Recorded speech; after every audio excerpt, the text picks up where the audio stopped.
Tere tulemast saatuse rattakanalile. Mina olen Maili ning mul on väga hea meel, et sa oled tulnud seda videot vaatama. Nii nagu pealkirjas on ka juba öeldud, siis hakkan ma sulle täna näitama, kuidas teha ühte väga mõnusat erilist väeteed, mis on siis tervendava toimega.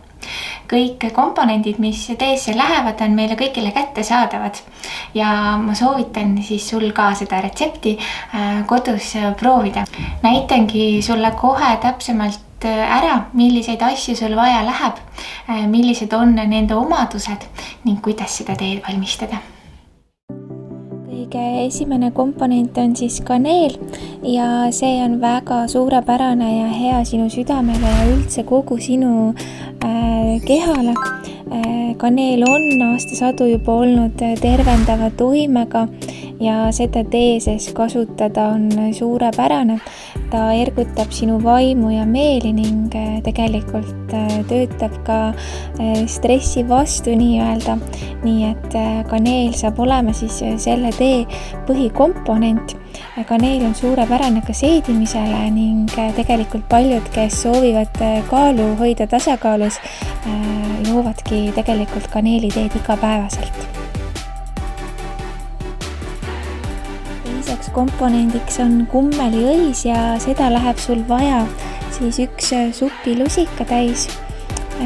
Kohe varsti sa näed ka, kuidas ma kõik need asjad siis tee sisse panen. Kummel on samuti väga rahustava ja mõnusa toimega. Järgmiseks komponendiks on piparmünt ja see on väga hea taaskord stressi korral. Ta on seedimisele hea, ta on ergutav, mõjub hästi sinu kehale ja vaimule täpselt samamoodi. Ja piparmünti soovitan siis kasutada 2 suuremat pihutäit. Minul on siis kasutusel täna kuivatatud piparmünt. Väga tähtsaks komponendiks on ka ingveri juur. Mina lõikan tee sisse sellest ingverist siis täpselt poole. See annab sellise mõnusa vürtsi sellele teele.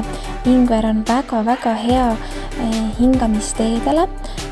Ta toob tervist, ta on tervendav, ta on väga-väga suurepärane igasuguste külmetushaiguste korral. Siin on väga palju mineraale, vitamiine ja üldse väga kasulikke mõnusaid aineid. Nii et see siis saab olema üks selline nii-öelda kirss tordil selle tee sees. Nii et ma soovitan sul sellega mitte koonerdada, et tõesti oleks seda mõnusat ingveri maitset selle tee sees ka tunda. Läheb sul siis vaja ka lemonit või sidrunit. Seda ma panen lihtsalt hiljem, siis kui tee haudub, natukene selliseks maitseks ja hapuka noodi andmiseks veel tee sisse juurde.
mõnusat nautimist sulle, palju armastust ja palju tervist ja väge sinu ellu!